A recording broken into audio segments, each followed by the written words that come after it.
ওপার বাংলার জনপ্রিয় তারকা জুটি অঙ্কুশ হাজরা ও অন্দ্রিলা সেন।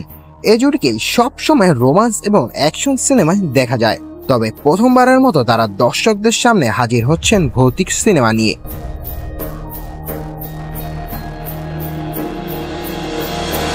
সাম্প্রতিক সাক্ষাৎকারে তারা জানালেন তাদের নতুন অভিজ্ঞতা এবং ছবির পেছনে নানা অজানা কথা। অঙ্কুশের মতে এই ছবির কনসেপ্ট প্রথম দিন শুনেই তার দারুণ লেগেছিল। তিনি বলেন, বাংলায় ভূতের ছবি অনেক হলেও এমন আবেগঘন গল্পের সঙ্গে ভৌতিক অবহের মিশ্রণ বিরল। ছবিতে তার চরিত্রের নাম অর্ণব মার্টিন, যেখানে বাবা মা ও ছেলের এক অদ্ভুত আবেগঘন বন্ধন দেখানো হয়েছে। অন্দ্রিলাও এই নতুন ধরনের চরিত্রে কাজের সুযোগ পেয়ে খুব খুশি। এটি পরিচালক রাজদীপ ঘোষের সঙ্গে তার দ্বিতীয় এবং SF মুভিজের সঙ্গে প্রথম কাজ।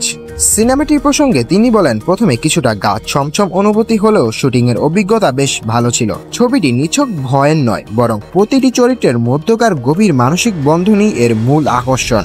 কবরস্থানে শুটিংয়ের অভিজ্ঞতাও ছিল বেশ অন্যরকম। মানুষের শেষকৃত্য দেখতে দেখতেও কখনো মন ভার হয়েছে, আবার কখনো চরিত্রের সঙ্গে বাস্তবতার মিল খুঁজে পেয়েছেন তারা।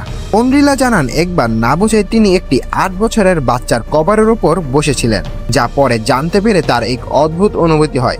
ভূতের প্রসঙ্গে অন্দ্রিলা অকপটে স্বীকার করেন তার ভয়ের কথা। অন্যদিকে অঙ্কুশ বিভিন্ন প্রকার শক্তিতে বিশ্বাসী, তবে দুজনেই একমত যে ভূতের চেয়ে মানুষকে তারা বেশি ভয় পান। অভিনয়ের পাশাপাশি অঙ্কুশ এখন প্রযোজনাতেও মন দিয়েছেন। এটি তার প্রযোজিত দ্বিতীয় সিনেমা।